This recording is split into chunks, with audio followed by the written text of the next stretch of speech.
গণ অভ্যুত্থানের ১ বছর পূর্তি উপলক্ষে জুলাই পদযাত্রায় অংশ হিসেবে নড়াইলে পথসভা করে জাতীয় নাগরিক পার্টি এনসিপি।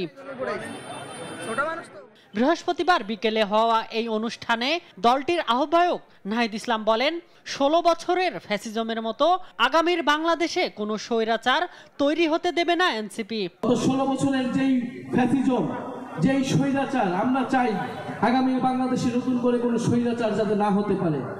আগামীর বাংলাদেশে আপনার আমার কথা বলার অধিকার থাকবে, আপনার আবার ভাত কাপড়ের অধিকার থাকবে। বলেন, বর্তমান সরকারকে বিচার সংস্কার ও নতুন সংবিধানের মধ্য দিয়ে নির্বাচনের দিকে যেতে হবে।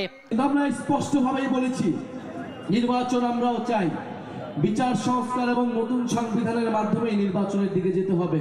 এর আগে বৃহস্পতিবার দুপুরে মাগুরায় পদযাত্রায় নাহিদ ইসলাম বলেন, জুলাই সনদ নিয়ে এখনো টালবাহানা চলছে।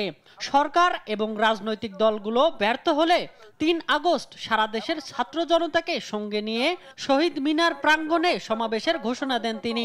আমরা ৫ই আগস্ট এই গণ অভ্যুত্থানের ১ বছর পূর্তি হবে, আমরা ৩রা আগস্টের মধ্যেই সেটি কার্যকর দেখতে চাই। এবং সরকার যদি ১ বছরের মধ্যেও এটি দিতে ব্যর্থ হয়, সকল রাজনৈতিক পক্ষ মিলে যদি ব্যর্থ হয়, তাহলে সারা দেশের ছাত্র জনতাকে নিয়ে আমরা আবারও মাঠে নামবো। ৩রা আগস্ট আমরা শহীদ মিনারে ঢাকায় থাকবো। আপনাদেরকে ৩রা আগস্টের আহ্বান জানাচ্ছি। এ সময় এনসিপির জ্যেষ্ঠ যুগ্ম আহ্বায়ক সামান্তা শারমিন বলেন, নির্বাচন কমিশনের কার্যক্রম অত্যন্ত সন্দেহজনক। শাপলা প্রতীক না দেয়ায় ক্ষুব্ধ প্রতিক্রিয়া জানান এনসিপি নেতারা।